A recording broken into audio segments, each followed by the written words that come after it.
Yeah, it's been a good start to the season for us. So this is a great racetrack, one we always look forward to coming to. I guess it's the last race, before they pave it. So I'm looking forward to getting on a track today, see how our stuff is, try to make it a little bit better than what we had it last week, hopefully, and go from there. Okay, we'll open up for questions for Matt. Please raise your hand. We'll get a wireless mic to you. Please state your name and affiliation. We'll start in the back with Jeff, then come up to Jim. Jeff Hood of RacingToday.com. Matt, there's been a lot of talk about all these tracks being repaved, resurfaced. In your opinion, are there any other tracks that need to be repaved, and are there any tracks that are off limits that should not be touched? Well, I mean, there's a few things there. I don't think they're paving these racetracks because I think the racing's going to be better, or they don't like the way the racing is or the surface is. I think most times the tracks get repaved because they want to get reconfigured or because the pavement's going to fall apart. And obviously after the pothole at Daytona and that concrete or whatever came up at Martinsville at one time, when things like that happen, I think it makes everybody look at their surfaces more closely and seeing if there's going to be any problems with cracking or the tracks falling apart or that type of thing. So I think that's really what dictates when the tracks get paved and when they don't get paved. I mean, from a driver's standpoint, it's always fun when they're wore out and slick. I think the racing's better. I think there's more lanes on the racetrack, but you have to pave them sooner or later. Okay, go ahead with your question, Jim. Jim Noble, ESPN. In any three-car team, there are often times when two cars are running good and one guy is a little bit behind, and I guess almost every driver has been on both sides of that situation. How hard is it to be that one car that's not getting it done when teammates are running better than you and you're fairly sure that you have, pretty much the same stuff?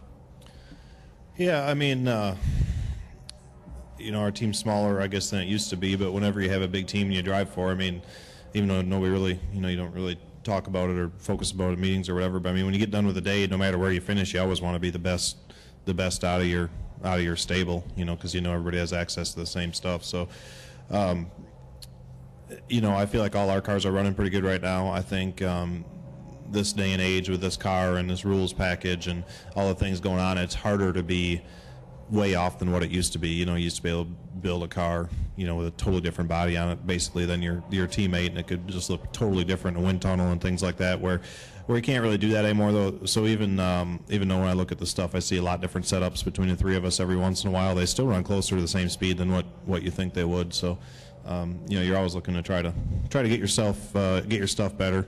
You always want to be the one, finish them up front, obviously. So there was that year when Carl won 9 races or whatever it was, and I don't know if we won any or maybe we won a couple or whatever. So I mean, you always look at that and you try to get better.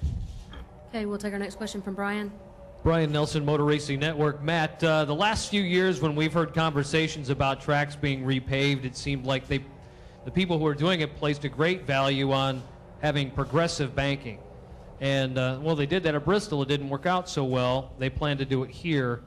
Is progressive banking really the bomb? I mean, is it what everybody has made it out to be? Well, I think it depends what you want. You said it didn't work out so well at Bristol. I'd have to argue with that at least a little bit. I mean, it took a track that was one groove that you couldn't pass on, and at least now there's several grooves. I mean, it's still not the easiest track in the world to pass on, but I mean, I thought the race was fairly entertaining at the end of Bristol with me and Brad racing for the lead, and he passed me, I passed him back once. I mean, it was side by side a little bit. So I mean, it depends what you're looking for. I think a lot of tracks I can look at and think about ones they reconfigured, and I don't think they made better. But if you look at, if you want to use Homestead for an example, I mean, that's just about a perfect racetrack, and they did the variable banking. It used to be so flat.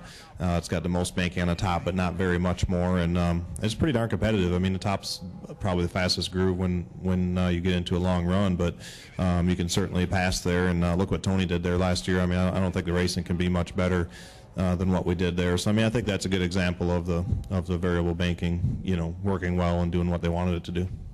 Go ahead with your question. Scott Traylor, Sports Radio 810 WHB, Racing Boys Radio. At the end of the race last week, 234 laps, a lot of the guys got out of the car. They seemed gassed. That's a long green flag run. Do you prefer those long runs like that? And would you like to see the tires, would you like to see the tires fall off a little bit more?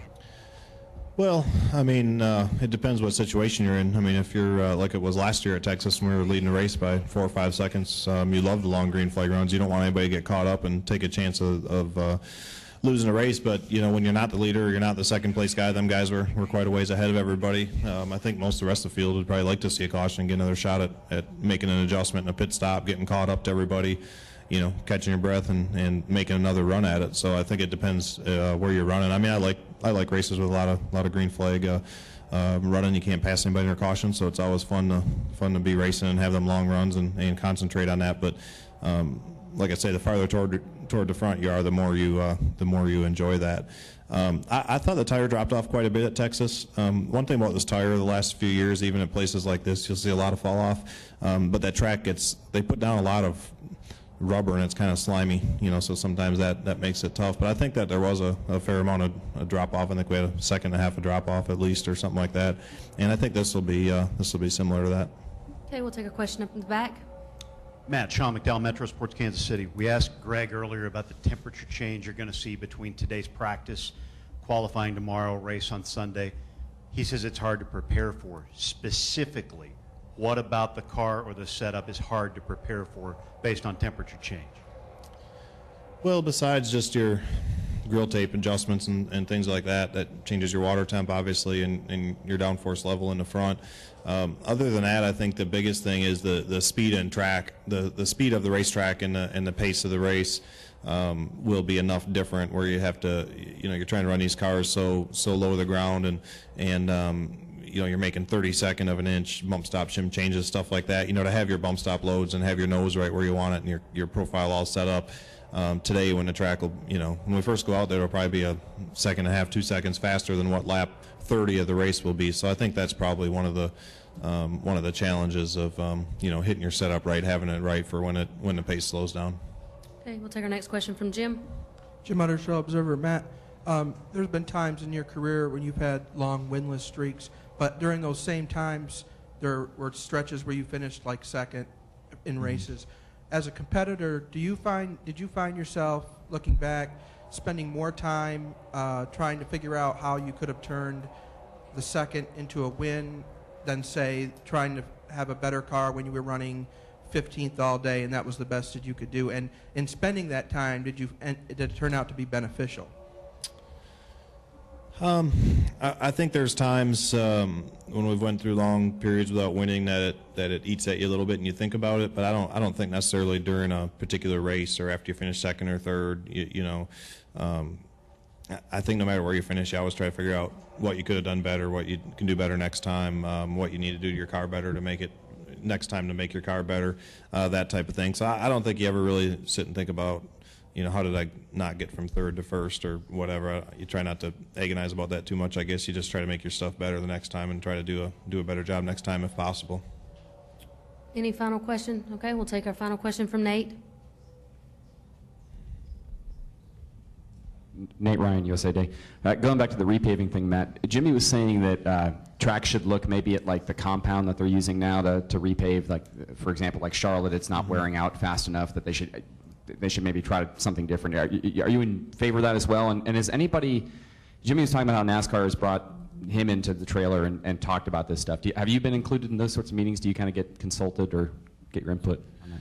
Well, I think, all the racing seems better when the pavement wears out and this new stuff doesn't do that. And we've all talked about it before. It'd be cool if you could pave it and it's already wore out, but the pavement is sturdy and doesn't fall apart and all that, but the top surface has some abrasion to it and gets slick and everything, but nobody's figured out how to do that. So I'm not smart enough to know what they put in the blacktop, how they mix it, what chemicals are in there, how much rock.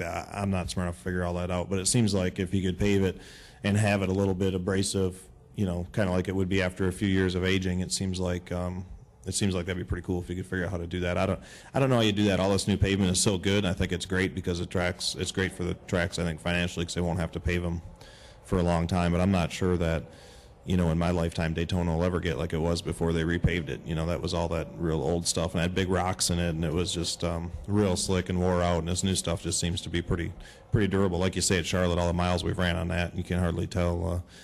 You can hardly tell that it's aged at all. And the same with Darlington. Darlington's just like it was when they paved it, pretty much. Very, very similar. So I'm not sure if that needs to be fixed, or I don't know how you fix that. I've never been consulted, but certainly NASCAR's always listens whenever you have something to say, and they do call them meetings in the winter a couple times a year, and all that, where they tell us about what's going on and kind of ask our opinions and listen and all that stuff, which is really nice. It's nice to at least feel like you can voice your opinion.